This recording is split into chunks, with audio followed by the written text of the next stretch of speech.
On your mark. Set.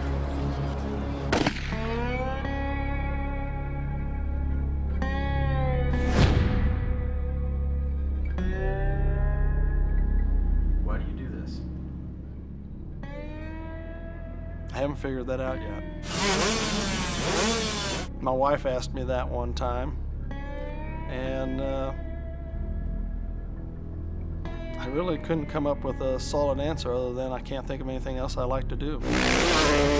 We lived in an area where there were a couple guys that I couldn't even really go back and backtrack who they were, but they were like pretty good. They were like support level national riders. They had the bike on the stand, and I think my eye level came level to the head. You know, it was one of those old porcupine heads, and I remember staring at it in the gas tank and the noise it made, and it was just, the thing just looked evil. It was funny because when I was in grade school, our class had to write a letter to our mother when we were, I think I was like, I don't know, 3rd grade maybe, telling what we're gonna be doing when we're 18 and all that. And my deal, I said, oh, I'm gonna be riding, you know, professional motocross and racing the circuit. And it's funny because my mom, she saved it too. When I turned 18, she read it and she about died because I was gone on the road racing. It's not knowing what's going to happen, I think, is what I like the most. You know, just the thrill of it, I guess. You know, the adrenaline. Just, you know, when you're out there, you know, I sometimes wonder if I even breathe the whole time. It's just the ultimate mix of a man and a machine, you know?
Did you see the start the hamster pulled?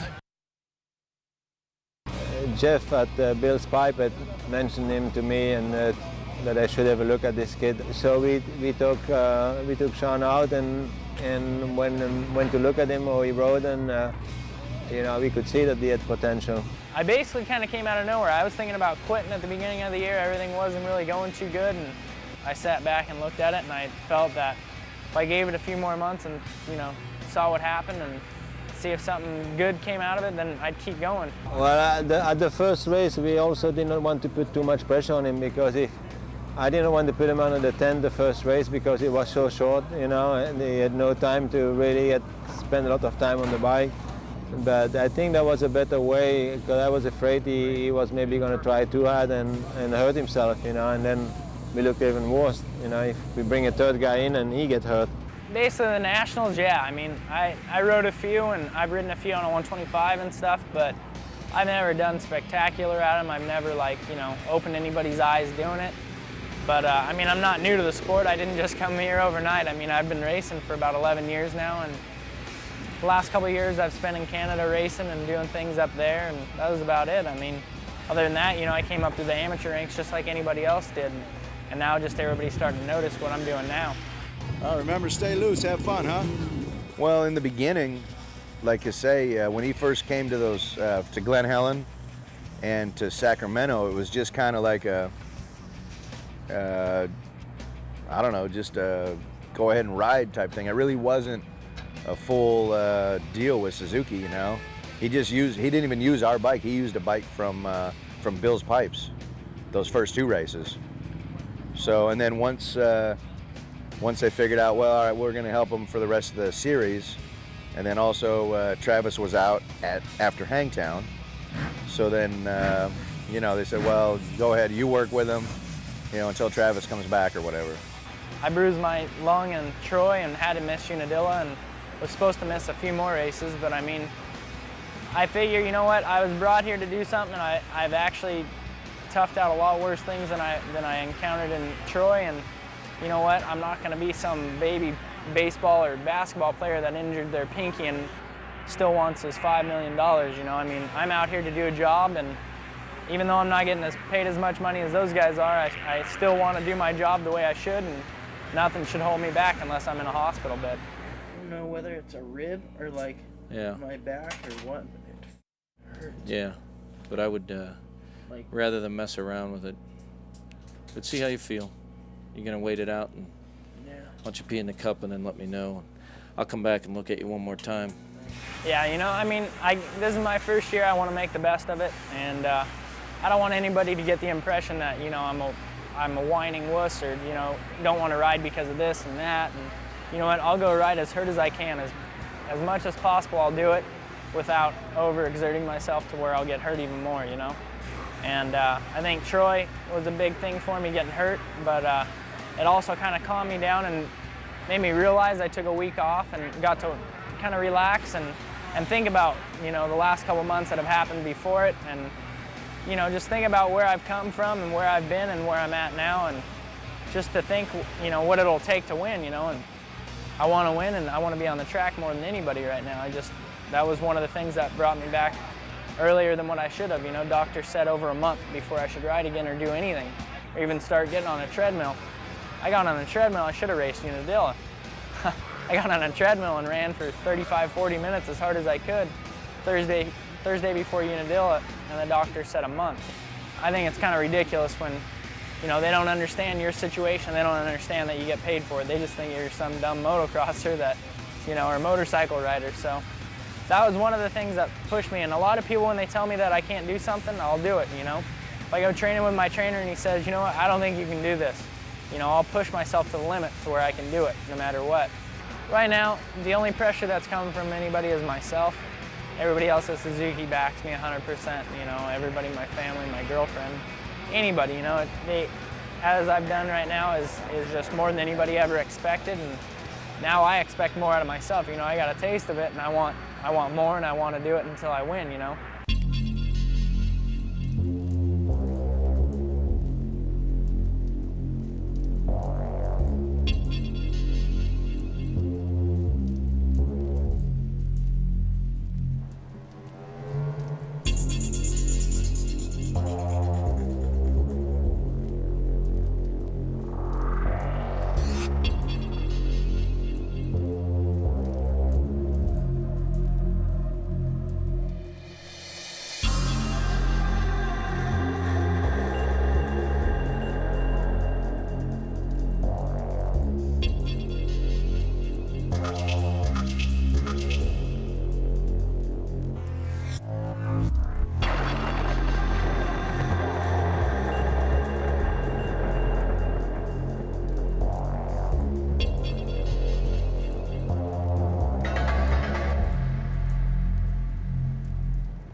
Wade's got a bitchin' line going up that uphill.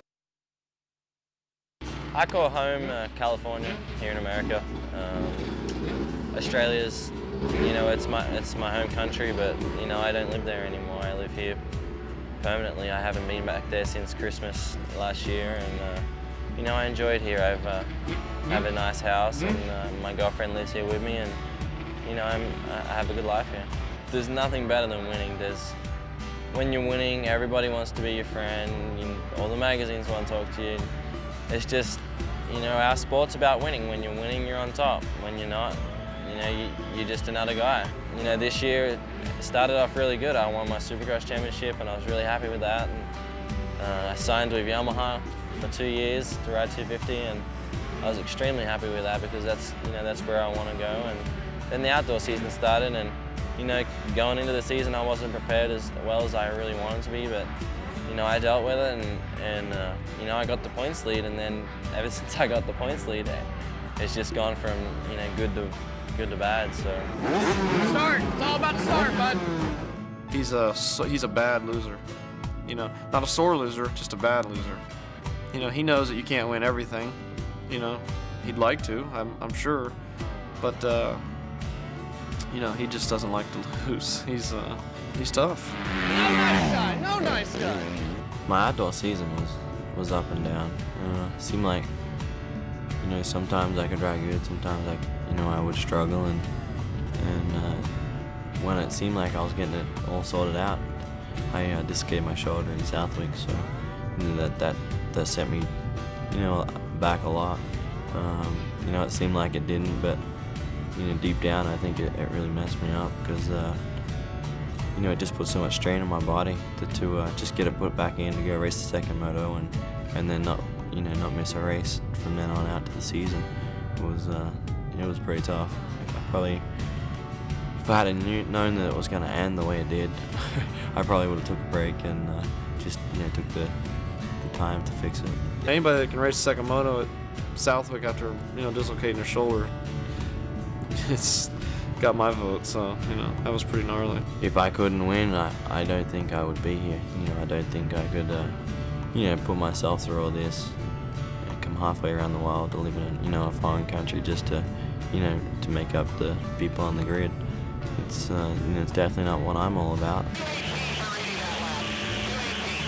There's been days where I've been out there just doing motos in the dust and whatever else, and and I think that's why you can win races, is because you can stand above the other people. There's people that think what I think, but then they'll go home where I think it, but I just gotta you gotta grit your teeth and just go for it. I guess my biggest fear would to have all this taken away from me. That would be pretty tough. I think any racer will tell you that.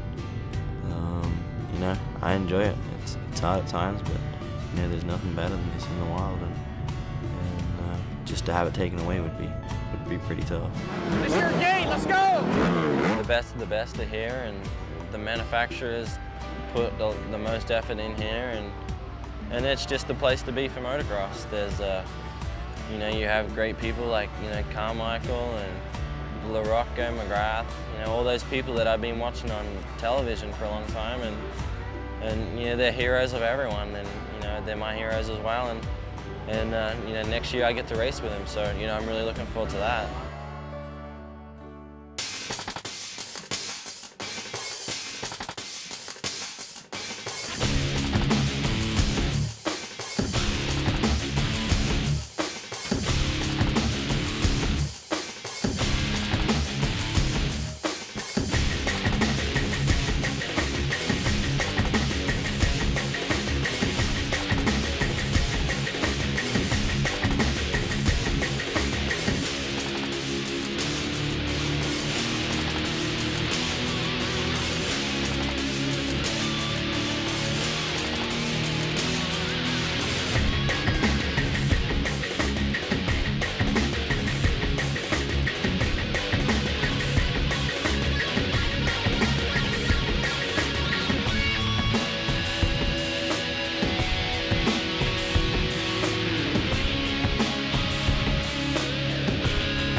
Man, it's a little bit muggy out here.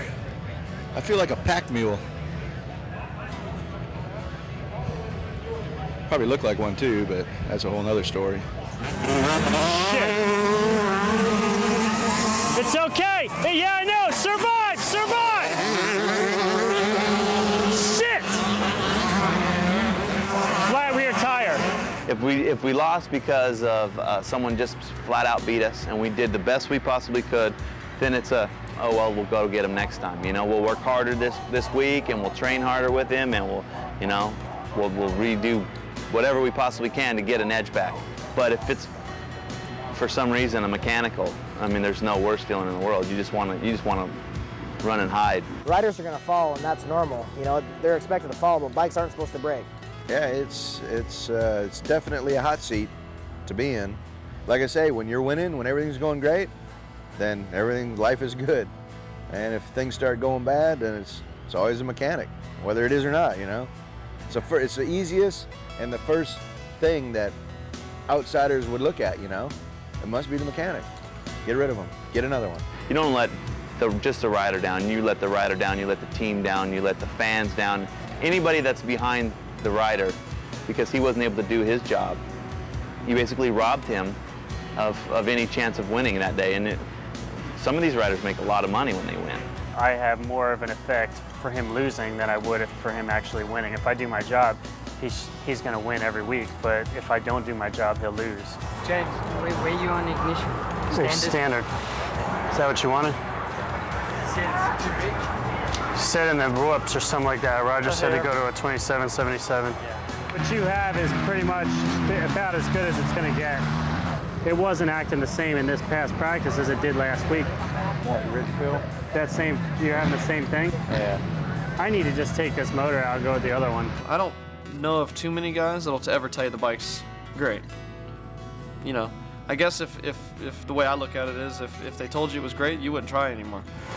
Probably the biggest thing that tears a mechanic or a man down in this side of the sport is probably the pressure. There's a lot of pressure for us to perform and do well also, you know. I mean, when our rider is on that starting gate and we walk down to the mechanics area, I mean, every one of us, I mean, I have confidence in myself, but still I'm nervous that I just hope to God nothing breaks or we don't have any failures, you know, because it makes the mechanic look bad. The mechanic isn't supposed to have failures. The rider can flip off and crash and do whatever, and that's acceptable, but it's not acceptable to have engine failures or having mechanical failures. So it's a lot of pressure, and that's probably what tears a guy down more than anything.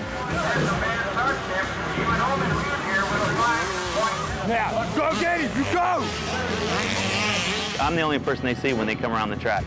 So if I'm not rooting for them, you know, they probably got to feel that nobody is, you know what I mean? So if I could show as much enthusiasm every time he comes around the track, whether it's in 40th or first, you know, I just want to make sure that he knows that I'm behind him 100% and do everything I can in my power, whether it's putting some kind of a word of inspiration on the pit board or just clapping and yelling as loud as I can. I just want him to know 100% that I'm behind him, and you know, I think we can do it.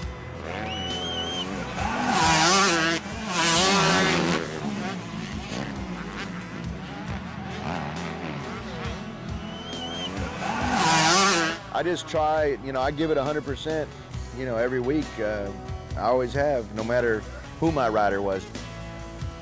Even if I worked for a guy that you know can't win, you know?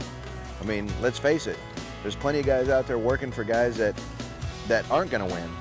Maybe in the future they might, but at the given moment, you know, it's, hey, maybe my guy's only capable of getting a 10th place today. Come on, boy, dig deep. I know you got it, Clarky. I know you got it. If a factory team walked up and offered me a ride for the rest of the season and said that I couldn't bring Cody, I would take it, but I would still pay him to come to the races and help me out and next year he would be with me, you know. So, I mean, I'm indebted to him. He took a major chance on me. He took a pay cut to come work for me. Now we have a nice truck, but 3 weeks ago we had a Toyota Previa. We had a bike in the back of a Toyota Previa. I mean, and he knew he was working, you know, he knew this coming in. Get that piece of junk out of my way, boy. Come on, Clarky. I really, truly appreciate how committed he is and how hard he works, because you don't find people like Cody, you know? Any of those team managers that really knew Cody, they'd try and hire him away from me yesterday. Let's build momentum. OM? E-I-U-M at the end. E-U-M, I think. It's E-U-M, I think. Maybe? I don't know. That's how we spell it in Canada. Momentum. Spell it like that. It's really hard to find, I think, a good mechanic-rider combination. And when we hired Ezra, we were at a point where there weren't a lot of available people, and Ezra and I talked about it quite a bit, and we talked about several names. And one day he said, well, how about Randy Lawrence? He said, I know this is going to sound kind of weird, but how about Randy Lawrence? And I said, Yeah, you look at the outside, and you look at this guy from Georgia, no tattoos, no earrings, and you look at this guy, totally bleach blonde, California, earring, tattooed. I said, I like Randy. I said, I think that might be a good combination. It just goes back to not judging the book by its cover, you know, and we believe the same things, we live our life the same way, and we enjoy the same things, and we enjoy being around each other. I mean, the main thing that I always try to do is just make them relax and try and just have as much fun as possible, but still be serious, you know, at the same time.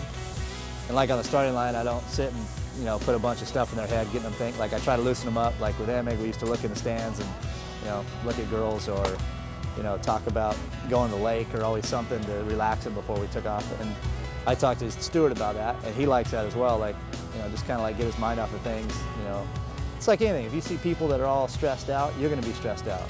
Like I was pumped when I heard I was working, like he was working for me, and I could be his rider. I mean, seeing him on TV, I used to always think like that was the coolest mechanic, you know, him when Jeff Emig was winning. I never thought that, you know, we'd be together like this, and, you know, it's good. I think I know I got the best one out there.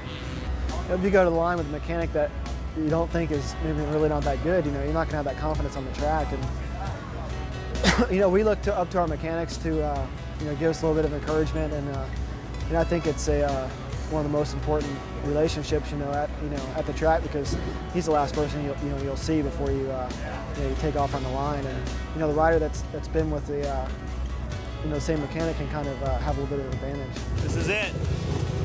I want you to be an animal out there, all right? There's no reason any one of these guys can beat you. I mean, there's nothing better than to see your rider up on the podium and you can say to yourself, he won the biggest, baddest race in the world on my machine.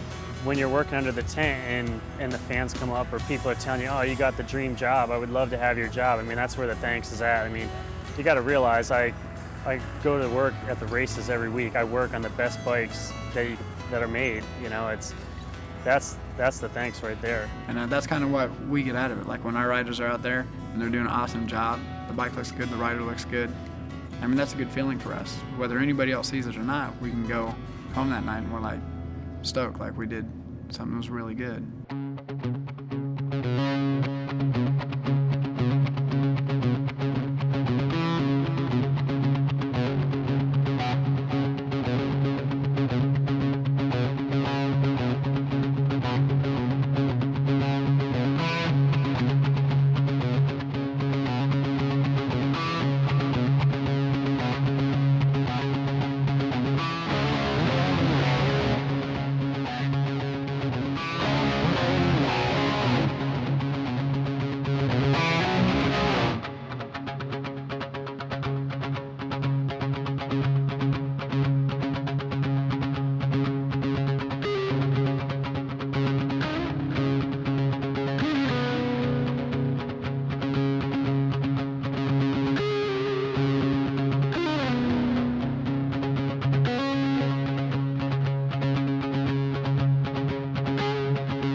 put on everything the left side first. The left boot first, the left glove first. For me, it's just kind of, I say, kind of rebuilding my career really this year. Was after 2000 when I sat out almost a whole year. 2001 was kind of like getting back into the groove. And then this year was like, we're back in the mix. Now, what are we going to do about it, kind of thing, He said to me a couple weeks ago that the bike's good, I'm strong, I need to get back to where I was a few years ago, to where I just let it hang out a little bit, because I've been riding conservative, and I don't want to be a top 5 guy. I want to be a guy that's racing to win. And that's for me to find in myself. I'm going to have to do that on my own. So now for me, it's just reiterate that when he goes out to practice, when he's on the line getting ready to race. Hey, you want to be a guy that's going to be up front, you're going to have to push it. You got to let it go. As Christians, we are a little more passive in our just regular life and just kind of let a lot of things go and don't really get in anybody's face or retaliate like most people would if there's a conflict that comes up.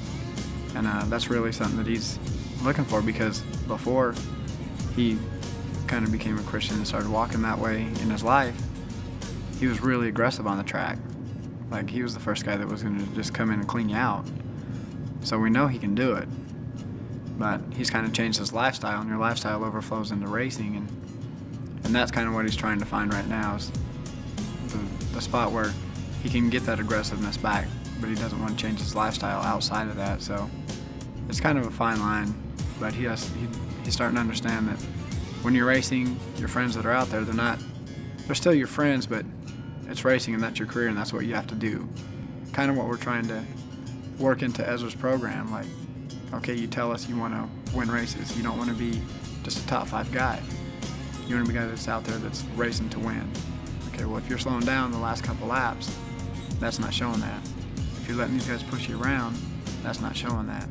So we got to work on those things. And so he's working on them as time goes, and he's listening really well, and he's working on it, and so it's good because he'll listen a little bit, and when he doesn't ride aggressive, or he does slow down a little bit towards the end, and you talk to him about it, he doesn't get defensive and get all mad at you. Because I'm not mad at him, I'm just trying to say, look, if you don't want to settle for second, then you can't slow down. Ezra's the kind of guy that likes honest, frank discussion. He might not like it, but he always asks us for that. Be honest with me about things. And so we were. Towards the end there, I mean, he started getting really aggressive, like racing with Tortelli at Millville. He was right in it. He wasn't letting him push him around at all. But it's something that you have to do consistently. And you got to kind of take that during the week also. And even if you're riding by yourself, the intensity has to be up. You can't just be going through the motions, just riding around. And that's kind of something that he's working on right now too, is changing things during the week so they can be different on the weekend. I think we accomplished a lot this year in the Nationals, and I think there's no limit to what we could do in the Supercrosses together. We just got to have a good off season.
know what the best part about being a factory mechanic is? You always got good markers. Piss on the bikes. I mean, look at our gate. We got 40-some guys across the starting gate. How many Ricky Carmichaels or Ezra Lefts are there in the world?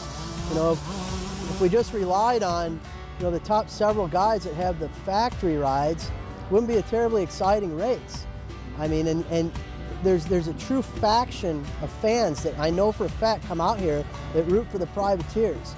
And to see, you know, like a Kyle Lewis or you know, even just last week, like Blair Morgan, snowmobile racer, to see them come through and actually have a very good finish and knock off some of the factory guys. That's always the, you know, the Davey Goliath factor of our sport. You know what I mean?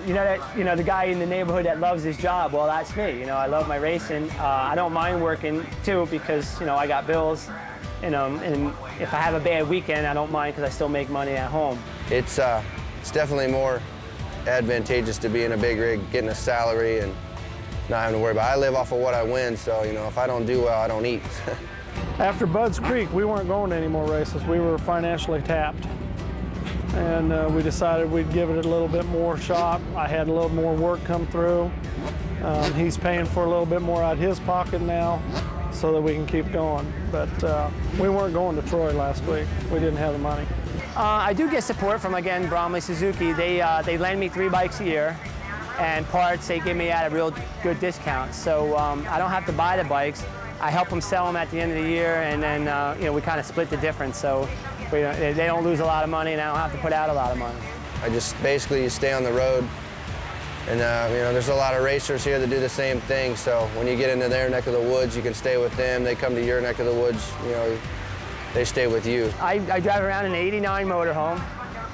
If you look at it, I converted my motorhome into like a fun mover. I put my own door in the back, and everybody gets to go in it. And I put my bikes right inside. So. Could we get a tour of the? Yeah. I don't know if anybody's ever been in a motorhome, but you know, the table folds down to a bed. You know, sleeps 2 here. You have over top of the driver's seat, you can sleep 2 up there. And then you have a couch here that folds up and then folds down into a bed. So we can sleep 6 in here, but it's tight and you just gotta make sure you get along with everybody. I have 2 kids, Corey at 3 and Madison at 8. And my wife actually works with the AMA doing sign-ups, which helps out. You know, she works one day, which is Saturday, because it's kind of an easy day for us, where Sunday she helps me with my racing and pit boarding and stuff.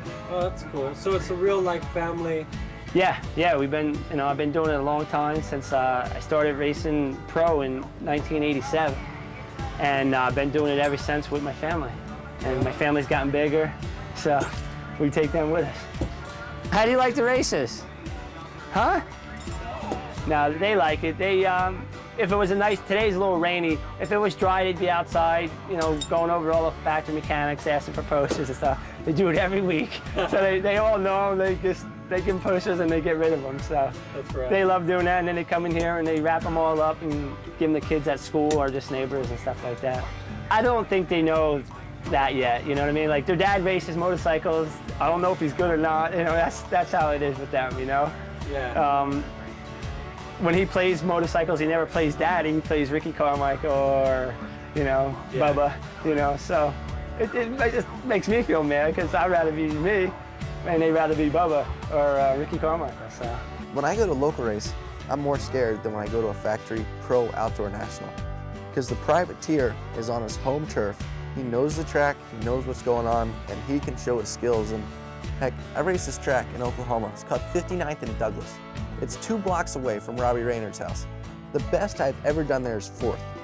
Guys like Chase Reed, Johnny Marley, Robbie Raynard, I mean, Jacob Martin, these guys you probably never heard of. I get my butt kicked by those guys on a weekly basis on a local level. They get in the pros and the factories and they have all the, you know, the press and everybody around them, and a lot of the privateers, they get nervous. They see Jeremy McGrath behind them, and they're not going to ride the same way they do at the local race. Like, you got your seated riders, they don't have to do nothing but practice all day Saturday and Sunday, and then they go straight to the main. And like the privateers, we got to qualify on Saturday, then we got to qualify on Sunday morning also, and then race the main. So we got a lot of riding in. We're a little bit wore out by the time the main comes around. Thanks, man. Hey, what happened? You wreck or something? I was in 13th in the first qualifier, and I got a little hot on the front brake. Oh, man. I caught about 10th there, and pulled the biggest asshole move. He drove directly into me, held the front brake on with the gas on. I fell over the corner and he took off. Man, that sucks. Yeah, he's a factory guy, though, so he won't get in trouble. We'll see you later, dude. Hey, see you later.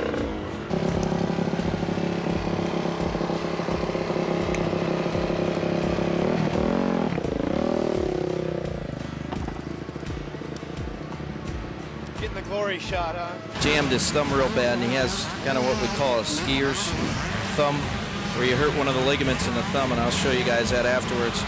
But I already taped him up once underneath. And I'm just going to reinforce this now. And, you know, this is a prime example, you know, he may not be able to ride without this taping. And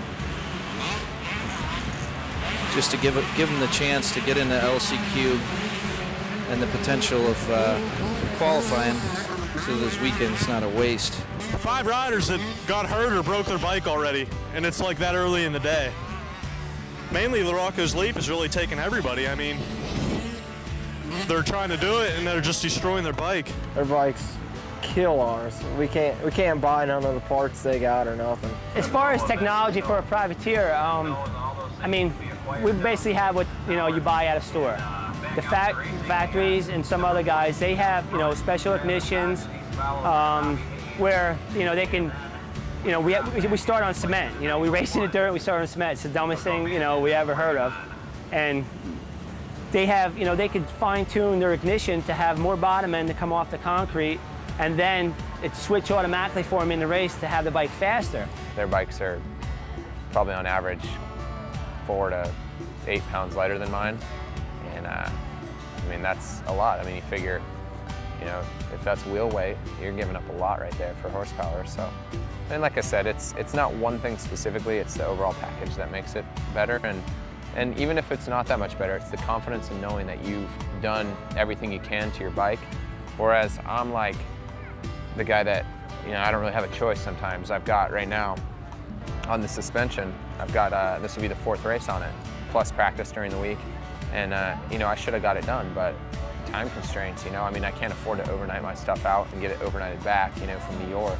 And that's a couple $100. And you figure last weekend I made $800 and some of it goes to my mechanic and then the rest of it goes in the gas tank for this truck. So 8,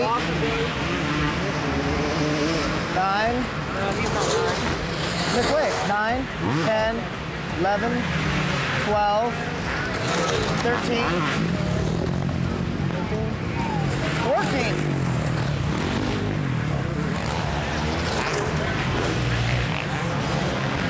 Go get him!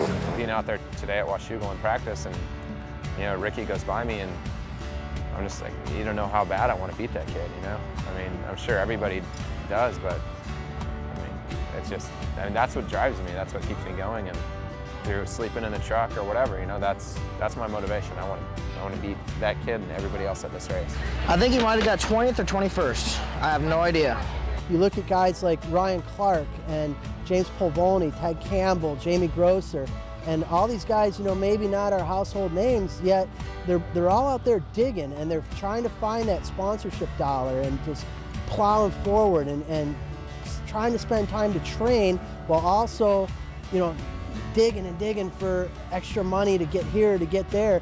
And this is what the privateer story is. And if you look at it, yeah, they're gonna bitch about it. And there's certain aspects of it that does suck, but they're also getting an incredible life experience that you can't go and pay for. And I'm convinced of that. And I'm convinced they're better people because of it. But like I told Chad a long time ago, you made it to the pro class. A lot of people would give anything to make it that far, so it's nothing to be ashamed of, is to come up a little short, we done good,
Wishing him good luck discounts the fact that he has the skills already needed.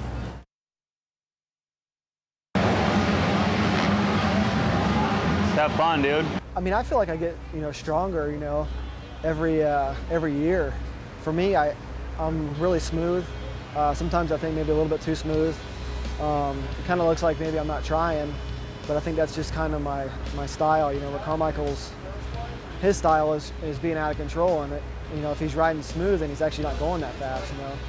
For me, if I start swapping kind of like he does, that's kind of putting me over the edge a little bit.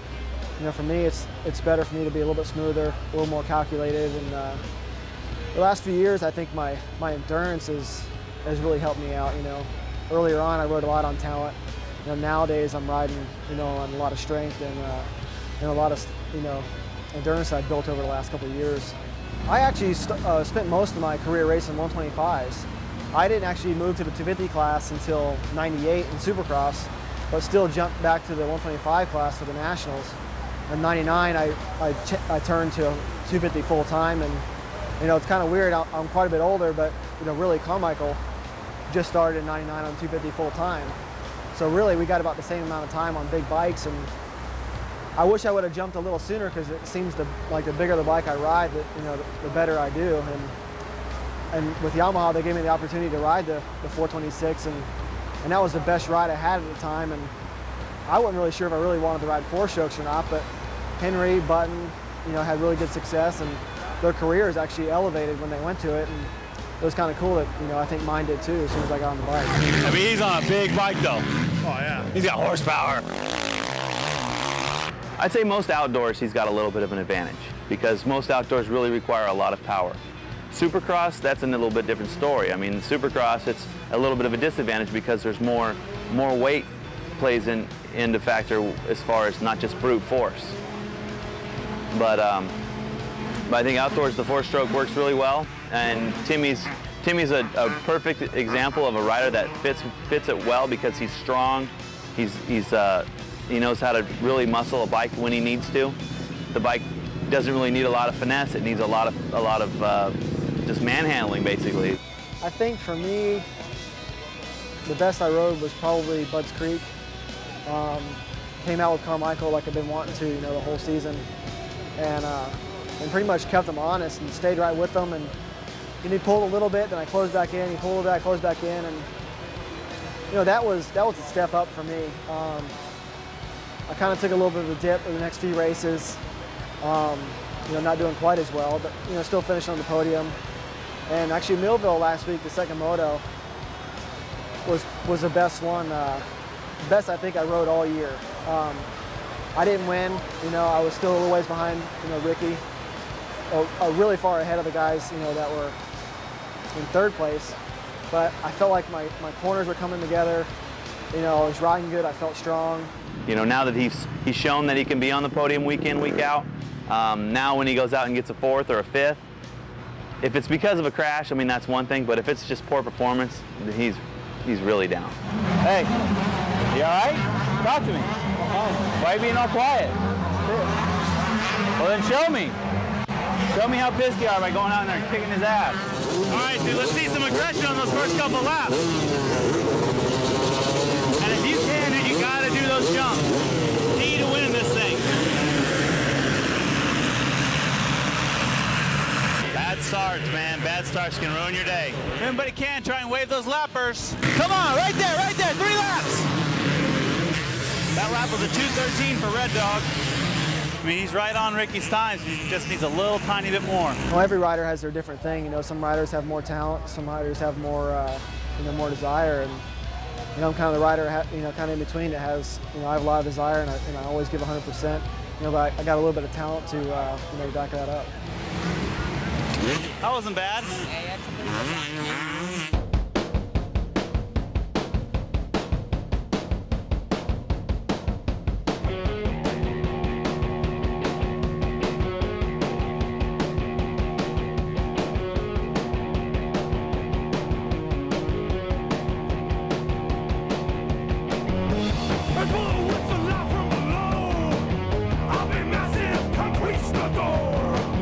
Give me a sword, show me the door.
office. Clerk here. Announce attendance 24,103. Copy, thank you.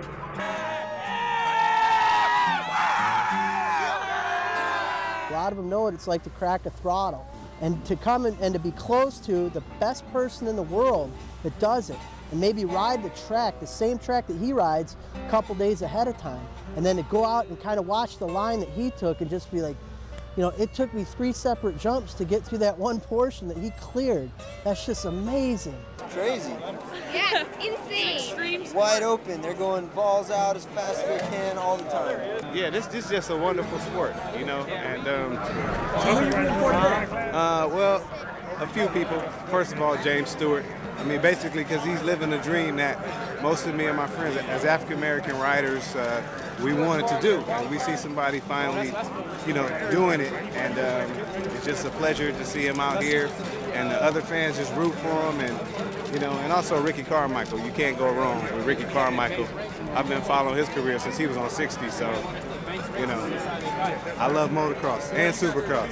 Motocross rules. That's my freaking life. Henry rules. I've been doing this shit all my life. I won't stop.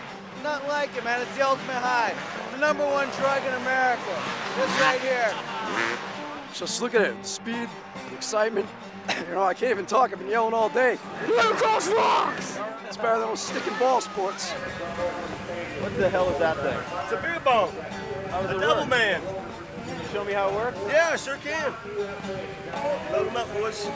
I mean, there's times where if you know you've had a bad day, and you know for them it's maybe the only time they can see you, that it's probably not great timing. But I mean, I try to realize that and do the best I can with it. But there's days where you know you're mad about something, or you're in a hurry, or things that it's tough. But I mean, for us it's a weekend thing. You know, I can go anywhere at home and it's no big deal. But you know, the weekends you feel like you're a celebrity or whatever, and it's tough sometimes. But it's, on the other hand, I wouldn't trade it. It's a cool feeling. All that shit will come out of the funnel here in a minute. 1, 2, 3, go.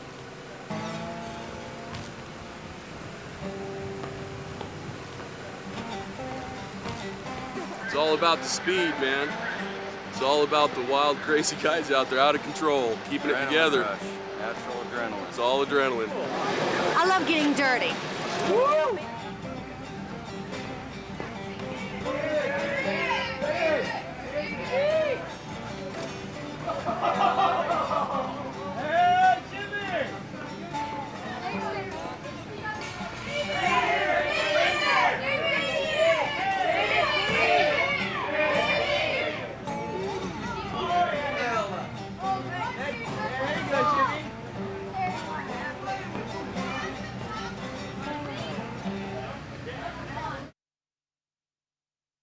Well, the whole race, I thought the bike was blowing up because I seen him going really fast, and then he slowed down little by little, and then I seen him going really slow, and he waved Chad Reed by right before the mechanics area. So I thought, yeah, like he totally, like instead of jumping out of gravity cavity, he just kind of rolled out of there, and that's right before where I'm at. So I thought he's pulling in, like the bike's done, and let him go by, and then he got in right behind him and just raced right behind him. Like, so I'm thinking, oh, well, everything's good. But I didn't really understand because he didn't tell me he was going to do that. And I guess he's been watching the interviews, and Chad Reed says, you know, if I can catch up to him, you know, he gets these good starts and he's gone. If I could be there, I could beat him. So I guess he decided on the line that that's what he wanted to do. He wanted to show him that he can't beat him. He let him pass him and passed him back.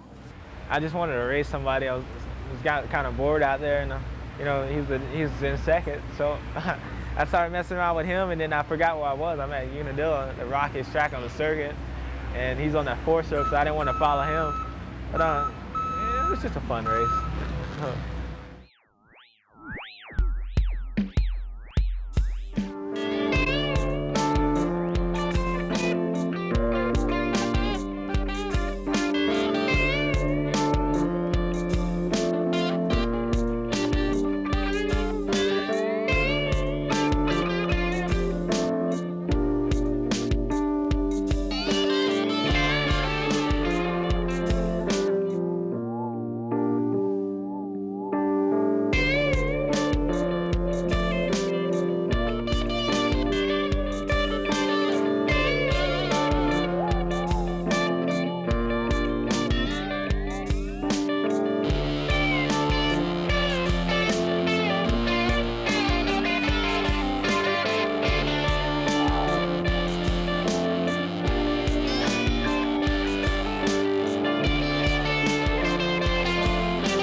Any guys that are a couple of years younger than you that's going to come after you that you're a little worried about? Not really. I think the next guy is Stewart. Hey, how fast is that Bubba kid? Oh, unbelievable. I mean, when he signed, he was 15. When he signed here, and we went riding, and like at first he wouldn't even talk. Like he'd ride up when he asked me how the bike was, and he wouldn't even look up or anything. Like he was just nervous. And the more I hang out with him, the more he opens up and he talks more. But I mean, I'm sure it was pretty nerve-wracking to come around all these people that he kind of looked up to. And he's never probably had it where you come in and 15 people are asking you a question: what's wrong with the bike? What can we fix? This and that. And he just wants to ride, you know. I think the high point probably that what started my whole season off is Glenn Helen, you know, winning the first race by, 20 seconds, actually more than 20 seconds, winning the first like 20 plus seconds, and then, getting second in the second moto, which I ended up letting him win. We was having problems anyway, and then coming back the next weekend at Hangtown, and then winning the race, the first moto by 20 seconds, and then coming back and winning a muddy race where everybody expected me to fall at, by, I don't know, 10 seconds or something. And I came from way back. I think I was like last off the start. And then I did that, and then, I wasn't a good mud rider because I got beat like a month before. Actually, where did I get beat at? One of the local amateur races I got beat. I actually get last. Right before I went to pro, so I was like, uh-oh, I hope we don't have any mud races. And then like every lap I rode that track, I learned how to ride mud. So I wasn't a good mud rider until I came there. So it was cool. Yeah, I got my little routine. I get on the gate, I crack my back, crack my neck, just for something, just to keep me where I won't be like paying attention to the gate. And then half the time I'm sitting on the gate, I'm not even really focusing on the, going down the start. I'm actually like, geez, can't wait to hit that triple coming up. It's gonna be fun, or that whoop section is gonna be cool. So, but I usually, here lately I've been getting really good starts, and it's been helping me out. Half the time I'm looking at the gate, but I'm not really even paying attention to it. Like I go out and I see my gate and I know which one I want, but I keep walking back and forth. I don't know, just to have fun at doing it. Yeah, I knew he'd be good, but it's like one of the things. I mean, how good? I didn't think he'd be this good. I mean, it's hard to say. That's like a hard thing. If I say I didn't think he would be, then he thinks I don't believe in him, but I always believed in him. It's just, no one would have thought he was going to do this, probably not even himself. Even in my wildest imagination, when I'm trying to, pump the program and say how good somebody is, I don't think I could have imagined that he would be that good that soon. We knew he would be successful. We knew someday that he would be very successful, but we didn't realize it would come so quickly. He'll race next year, and then I would say, if everything goes as good as it should, then he should ride 250 the next year. But they're not going to rush it. I mean, he's so young that it's more up to him than anybody on the team. We get the question all the time, well, when's James going to ride a 250? The media is clamoring for it right now because, the competition in that class hasn't been as good as it probably should be. But that's not his fault, and we're not going to rush him. I kind of look at, the riders as like a bottle of wine. You might have a good vintage, but if you open it too soon, it's no good. So we're going to take our time with him and make sure that when he's ready to go, he's ready to go. To me, I hope Stewart's happy and he wants to ride his whole career out here. That's what I hope, and then I don't ever have to worry about it. But I can tell you right now, there's every factory here will be trying to get him. And he's the next best, baddest kid there is. Yeah! Woo!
Ride like you were yesterday, and we got her made. You know, everybody has to make choices. You try and leave it up to the rider. Sometimes you got to step in and say, no, you need to, you know, do this or that. That's the one thing I've not done with Robbie. I've always tried to give him advice, but let him make the final decision on what he does. Because at the end of the day, it's his body, it's his career, it's his life. I know my dad's a good mechanic. He's looking out for my best interest and everything, so he knows, like, from top to bottom on the bike. That's his job. That's what he does. You know, he modifies, he does suspension, he does stuff like that at home for his job. So he probably does know the bike probably better than a lot of people. What I try to bring into it for him is I've worked with him for a very long time. We do work really good together. Everybody has problems, but we get along pretty good. I kind of know what he's trying to say, and we can usually work everything out pretty good. The suspension is completely tuned for nobody but him. A lot of people have ridden it and can't figure out how he rides it, but for him it works, and that's all that matters. He's really picky about his bike setup, and he'll have me change the clicks on the bike several times. Other people can't feel 5 clicks, he can feel 1. So you had 12 in the front? Well, yeah, before you rode I had 12 in the front, but then when you came in it was at 13. So what'd you go to? 11. Because it felt like I'd hit stuff and it was real harsh feeling in the front. I think you're too busy worrying about what the bike's doing in the track. I'm riding fine, but I'm just saying it felt like it was freaking pulling. I'm gonna try and find out what the catch is on that throttle. I make him work hard, but he knows, like, normally I'm pretty good about telling stuff on the bike, so he understands, and we go back and forth pretty much. Well, if you won't whine about everything. By the time I get changed, you should be done. If you won't whine about everything, if you're gonna race, if you're here to race, we got it made. At like 7 o'clock tonight. Lost the seal. Sure hope some parts come in this week. You have another one? Yeah, but it's not a whole lot better. They don't fit, Robbie. They're the wrong size. Robbie, it's the wrong size. I got one from him last race. There's times that we don't get along, but I think last year we actually kind of learned, like, to control our tempers, because we both have a little bit of a temper, and a couple times last year we got into it a little bit big time, and this year it's been really, really good. Everything's gone really good, so I think we both kind of learned each other, like, a little bit better. I think it's a little lean, because sometimes they come out of corners and they're pop and die, like balls. I tell you it was rich. Huh? I told you it was rich. No, you said lean. Okay, that's what I meant. You're 4th fastest. You, Ferry, Tortelli are turning the same 2nd lap time. It looked like you were riding good. Yeah, I feel all right. Rocco wasn't holding away from you at all. And Ricky wasn't gaining on you or Mike.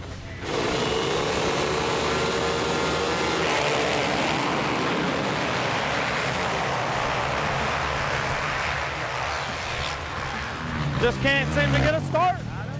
Man. Come on, push. Get out of the way. Come on, work it. I don't care, push, come on. For some reason, in the middle of the motor, we always has a low spot. And we're going backwards right now. I think the bike is a little lean because it feels like it lost some power. I think personally it was the rider. Well, it'd be nice to have a good start. Yep. I worked overtime on this gate.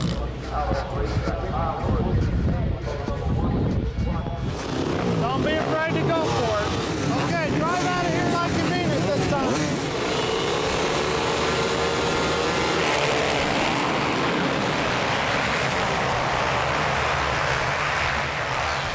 Come on, go.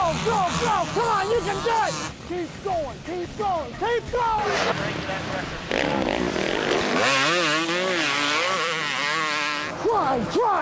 Try. There's no way we'll catch the others, but I don't want to tell him that.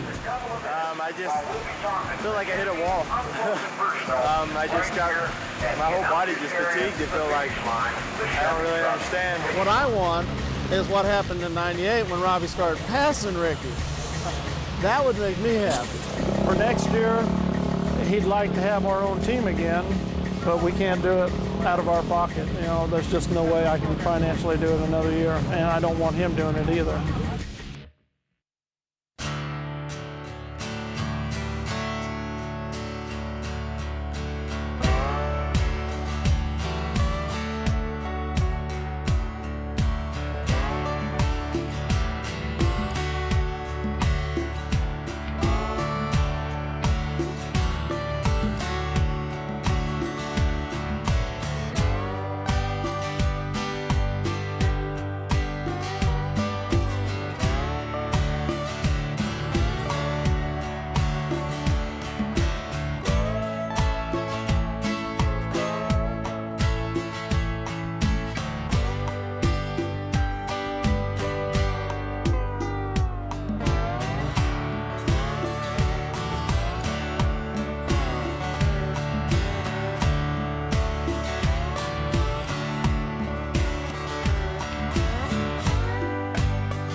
Never discuss business outside the family. You know, I've grown up with my parents. You know, they were really tough on me, especially my dad. I remember, you know, if I won some races and I only just won, or if I won by a long way, you know, I always done something wrong. You know, he always saw something and he always found something to give me a hard time about. So, you know, I always had to be at the best that I possibly could be, because, you know, anything below that was never good enough. So you ask them to do, sometimes you ask them to do something that you wouldn't do.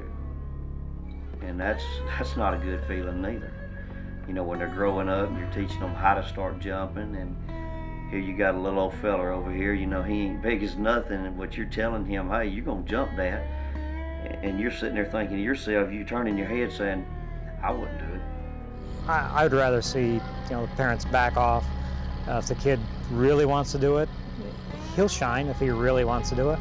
And he's doing it for himself, not because he's trying to fulfill Daddy's dream.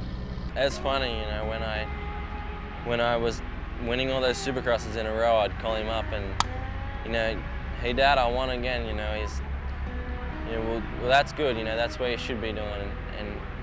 And I remember calling him up at one of the races. It was the last round, and Jessman, you know, hitched me out and he beat me, and you know, I called him up and told him I got second. And, well, what happened? You know, what'd you get second for? And you know, just second's not good enough to him, and that's definitely not good enough to me. I've been brought up better than that. I always wanted to, you know, I guess every father's dream is to see his son make it. You know, that is the American dream. I always wanted to see him be able to ride. Just let him ride one lap on one of them bikes. I just want to see what he could do. You know, that is a dream. You know, if there was one person that I could have, you know, at the races to tell me what to do and go mad on me tell me that I suck and whatever else, you know. As much as at the time you kind of grit your teeth and you say, damn, I hate this guy, but you know, really deep down, he's doing it for the best, and you love him to death. I've seen riders through the years where their parents were very involved, and then once they got to this level, they say, okay, you know, I don't think they really want me around, and the kids usually go downhill because they've been there for them for all those years, and then they're kind of abandoned, and they say, well, gee, you know, we can't replace that. That's something you can't replace. I can't be somebody's father. I can be their team manager, but I can't be their father. When they're young and they're on minis and they're practicing, they're learning, they're not learning through a coach, they're learning through their parents. It's their parents that bring them to the track, it's their parents that buy them the bike and invest the money and the time. They don't just drop them off at a Little League field or a soccer field and pick them up 2 hours later. So it's more personal for them. And plus at this level especially, you have contracts and you have negotiations, and you know, everybody's always thinks that somebody's out to get them, and everybody wants the best for their child. So I think a little bit of it's just human nature, plus it's the nature of the sport. I could tell he's going to race when he gets up in the morning. I just know him so good because I'm always with him. I could just tell anything about him. Yeah, she's always been there to support me and actually go practicing with me. She'd always be there with the stopwatch and go riding with me, you know, when I was the amateur coming up when I was little. And she's always been there to do everything. I mean, she's, you know, my right hand pretty much. I didn't miss a race yet. And I don't plan on it. I kind of want to get to the bottom of it. Why is it that you do it? Is it because you love it, or is it because you want to help your son out and try to be the best he can? First of all, it's my business, modifications. Second, I have to love it or I wouldn't abuse myself the way I do. And third, it's as long as he needs me, you know, I'll be there as much as I can anyway, just like any father would, you know. I know some families, you know, they don't, like once the kid gets old enough, they're like, you know, see you later. But my family's really close. We're just a close family. Like they'll do anything for me, I do anything for them, and that's the way it's always been.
What do you think, dog?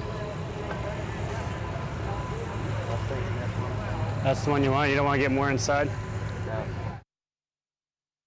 The last couple years, I've definitely gone out and tried too hard and done some stupid stuff, put myself in difficult situations on the track where I'd crash out and, you know, get hurt. And I made it a point this year as one of my goals to come in, not do anything out of the ordinary, nothing, you know, stupid to get myself injured or crash out of a race. It's got to peak on the weekends. He's got to peak on the weekend. All his training, all his reading, the way he eats, the amount of sleep he gets during the week, all that, he has to believe that it was as good. He gave it 100%. It could not have been any better during the week. That way when he comes here, he believes that he's as good as he can be. If he has a bad week, if he's sick, or he has a bad plane flight and he doesn't get here in time, he loses a lot of sleep, or he misses some meals or something, it's hard for, I think all these guys, it's hard for them to believe that they're as good as they can be.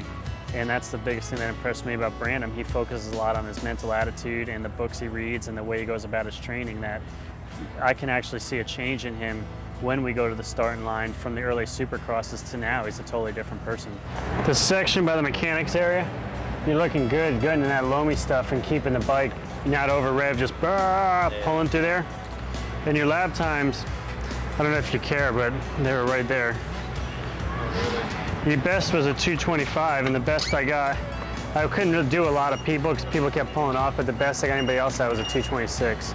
Who was that? Stewart. But I mean, that was early too, so I'm sure he beat it, but I never really got a clean lap on him after that. Just focus on doing what you gotta do. Race the track, but if there's somebody in front of you, don't wait.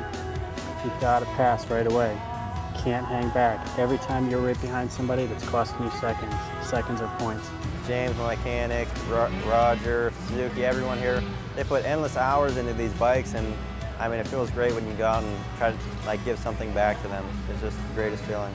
You just try to be a friend and talk and help. That's basically what it is. I mean, I'm getting paid to be here to help Brandon and help the team, so there is no definite job description. I just do whatever it takes.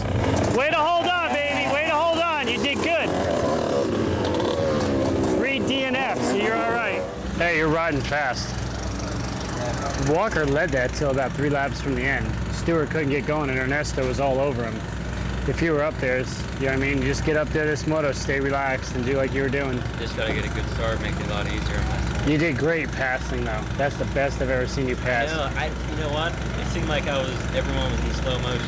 Yeah, It seemed like I was, and I was like, how am I passing so easy? You were cooking. You were just in and out of people, but it's so good. Whatever you were doing, just try to remember that. That's what you need. I'm definitely completely happy and living my dream. I mean, if I had to go back, and redo school and everything all over again, I'd do it exactly how I did it. I mean, I got homeschooled at an early age, but I mean, I felt it was all worth it because at school, I just didn't feel right. I come to motocross and find, a new era of people, and it just feels great. It seems like I fit in much better here. I don't feel like I'm missing out on anything at all from school or college or whatnot.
Ricky's on the gas, huh?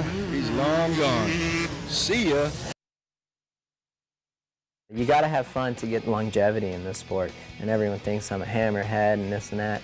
Trust me, I have my fun. I'm just a little more private about it, and but also I don't live in Southern Cal where, you know, motocross is huge there. So I just do my own little thing here in Florida, and you know, and I think living here, you know, I have my own property. I don't have to go to, say, the test tracks to ride, so I'm really focused. I have no distractions, you know, but I have fun. You know, I want everyone to know that I have fun. But there definitely is a time for fun and for training. You know, Bob Hanna kind of started the trend for getting serious about racing and being an athlete and training, and I know that Ricky shares a lot of those traits with him. Ricky, when he's 35 seconds out front, he doesn't slow down still until maybe the last lap, and he wants to play around with his friends or whatever, but you won't see that guy slow down on the track because he doesn't want to lose that edge, because if somebody does pick it up the next week, he wants to have that edge there ready to go, that aggressiveness, and he wants to win every single time he gets on the track, and he's not going to settle for second place. I don't think that I could keep racing and not win, or at least if I was putting in the effort that I'm putting in now and not being able to win, I would definitely probably have to quit racing. You know, I couldn't live with myself for not winning. It'd frustrate me mentally, and you know, it'd just get under my nerves, and I don't need to live like that. To be a champion, you need to have that state of mind that you are the champion, that you are the best, and believe it deep inside of you, and you cannot waver even if things don't go your way, you know, early in the season. If you saw Ricky in the beginning of the season, you know, he didn't look that great on the Supercross. But he kept driving and, you know, fighting it and working, and, you know, if he did not lose, he would work harder, he would work, you know, do more testing and put in more time, and then, you know, by the time the Nationals came around, he had everything figured out, and everybody was pretty much beaten before they start, you know. His goal is the lap times, and he don't go like some of the guys from Europe do or over in GPs do one lap. He'll do his fast lap, and then he'll back it up within that same second range by 2 or 3, maybe 4 laps. So he's really backing it up. Says one guy saying he's doing a 2:10, his next best lap is a legit 2:14. Well, can that guy do a 2:10 or even a 2:12 for 30 minutes? Most likely not. He's going to do a 2:14 to a 2:16.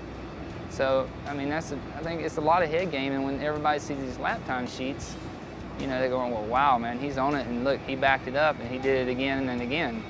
So they're going to go back and most likely think about it. Is that guy for real? Lusk and Tortelli, Ferry, and those guys want to win bad. You know, they beat Ricky before, and I know that, you know, it's just kind of demeaning to them that, you know, they're getting beat weekend in and weekend out. You know, it's kind of frustrating towards them, I'd say. But to me, I mean, I still look up to the guy. I mean, all these guys I still look up to, you know, and now to be running with them and being right there, and it's you know, still awe-inspiring and kind of fun. Ricky's 100% every time. You know, he goes all out, and it shows. No matter what, always aggressive and always on the gas. That guy is going so fast everywhere, and now he's in control. You know, a couple years ago he wasn't too in control, and everybody is kind of, you know, scratching their heads at how he didn't fall or how he didn't do this. But right now the kid's so in control and so fast that, you know, nobody knows what to do and nobody knows how to match it yet. I think you put that guy pretty much on a ZR50 and he'd still win.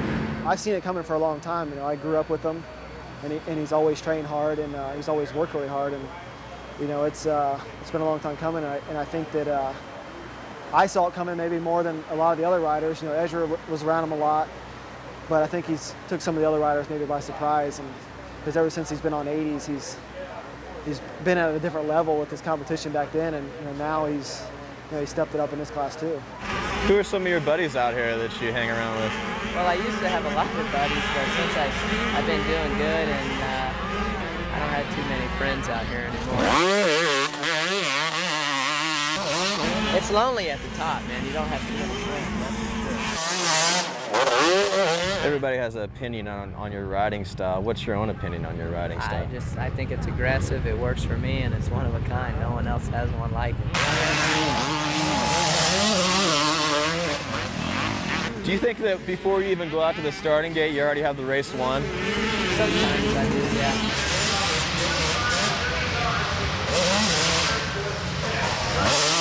This guy's on a whole other page.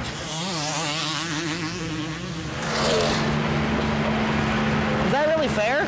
I mean, look at this. What are we into this moto?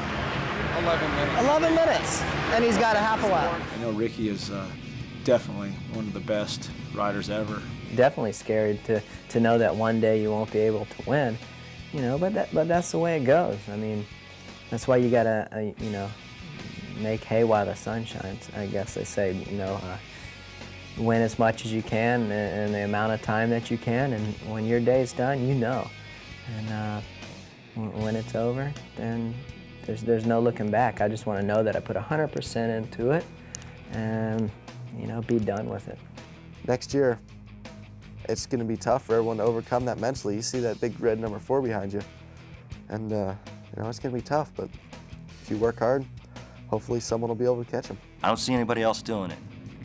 Maybe Reed, maybe Langston, Ferry, Tortelli, you know, the usual suspects.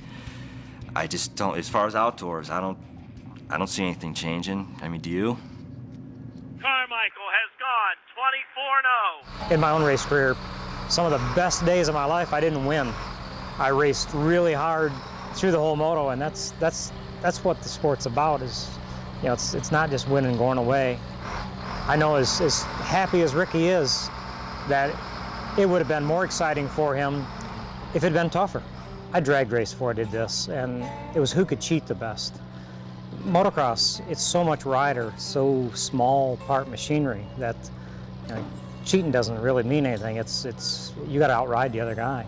Motocross was just something different, you know. I just didn't know what to make of it, but it just kind of blindsided me. So it was something that I fell in love with, and it never went away. How do you explain a feeling? You know, how do you explain like why you love a certain girl or whatever? It's motocross is just, it's everything. Motocross is addictive. Freestyle motocross, hair scrambles, motocross, supercross. If you're on a motorcycle, you're addicted. You know, for me, it's just like walking. I've done it ever since I was a young kid, and you know, I know nothing else. And every time I get hurt, you know, I'll be like sitting at my house going, man, I hate racing, I hate this, I'm never gonna do this again. And then as soon as the cast comes off, can't stay off my bike, so. I like winning, you know, that's the best thing. Once you win once, you know, you think, man, I think I can win every race, but you can't, and you know, that's what you're out there trying to do. At least you know you have a chance to win, and that's what takes me to the races every week. You know, I tell you what, the only thing you do is keep plugging away in your dream. You're asking me right now is if it doesn't go as well, why are you gonna be here, why you still do it? Goes right back to that same question. It's in your blood, you can't get rid of it. It's basically, you know, some people are heroin addicts, some people are crackheads, some people are stuck. I love the smell of premixed two-stroke oil, so it's in my blood, and I don't care if, you know, as long as we're giving 100%, we're still gonna be here plugging away, trying to get that plate from Ricky, so I guess that's all I can say about that.